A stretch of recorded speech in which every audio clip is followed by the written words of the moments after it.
Nya, pagkahuman, may adto siya sa Assyria. Unsay buot pasabot sa Assyria? Anong ibig sabihin ng Assyria? Warlike. Sabi ning warlike, bro? Mapusok. Buot na nga kinabuhi bro, confused ka man ka.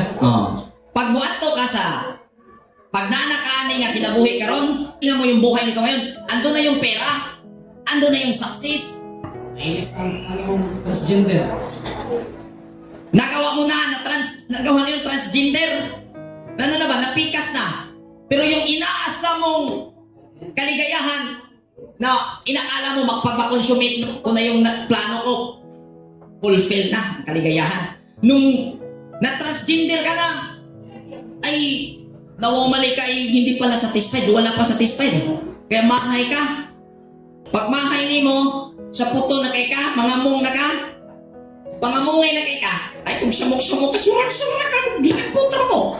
Huwag tapos na ng kinabuhian. Daghang dato, maraming mayayaman. Lahat ng pangangailangang pisikal, pangangailangang material ay nakamit na.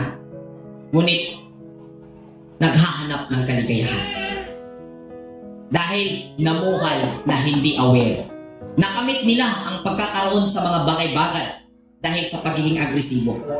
Ngunit, nakalimutan nila na sila ang kamalayan.